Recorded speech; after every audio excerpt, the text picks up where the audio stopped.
আসসালামু আলাইকুম প্রিয় শিক্ষার্থী। আজকে আমরা আলোচনা করব বাংলা ভাষার শব্দভাণ্ডারে খুবই একটা গুরুত্বপূর্ণ যেটা হচ্ছে যৌগিক শব্দ। দেখো, বাংলা ভাষার শব্দভাণ্ডার আমরা কয়েক ভাগে ভাগ করেছি। এক নম্বর উৎস অনুসারে, অর্থ অনুসারে এবং গঠন অনুসারে। উৎস অনুসারে আমরা 5 প্রকার, অর্থ অনুসারে আমরা পাইছি 3 প্রকার, গঠন অনুসারে পাইছি 2 প্রকার। এখন এই যে অর্থ অনুসারে শব্দভাণ্ডারকে 3টা ভাগে ভাগ করা হয়, একটা যৌগিক শব্দ, একটা রূঢ়গঠনিক শব্দ, একটা যৌগিক শব্দ। এখন আমরা আজকে প্রথমে আলোচনা করব যৌগিক শব্দ। যৌগিক শব্দ বলতে কি বোঝায়? যৌগিক শব্দ কি? অর্থাৎ যৌগিক শব্দ বলতেই বোঝাবে যে সকল শব্দের উৎপত্তি এবং ব্যবহারিক শব্দ একই। যে সকল শব্দের উৎপত্তি এবং ব্যবহারিকভাবে একই তাদেরকে কি বলবো? যৌগিক শব্দ। ফর এক্সাম্পল, আমরা বললাম একটা শব্দ বললাম গায়ক। এই গায়ক শব্দকে বিশ্লেষণ করলে হয় গৈত অথবা ন।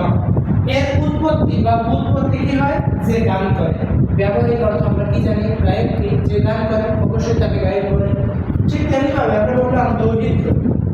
দৈহিত্য শব্দটা বিশ্লেষণ করলে দৈহিত্য প্লাস স্ন প্লাস সকার।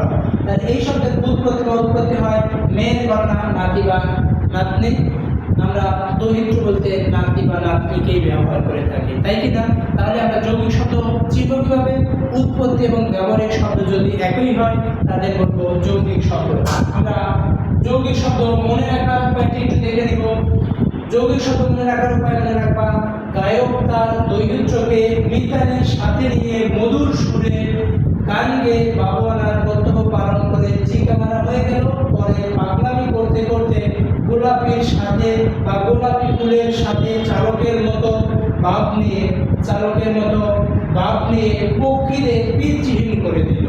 এইখানে গায়ক যৌগিক শব্দ, দৈহিত্র যৌগিক শব্দ, মিতালি যৌগিক শব্দ, মধুর যৌগিক শব্দ, বাবুয়ানা যৌগিক শব্দ। বাবুয়ানা মানে বাবুর মতো বাবজা, উৎপত্তি এবং ব্যবহারিক অর্থ একই। চিকামারা মানে দেয়ালের লিখন, অর্থাৎ যেটা দেয়ালের লিখন পোস্টার, এদেরকে চিকামারা বলে। পাগলামি, গোলাপি, চালক, পক্ষীকুল, পিচ্ছিহীন, এরা হচ্ছে যৌগিক শব্দ। তাহলে এই ছোট্ট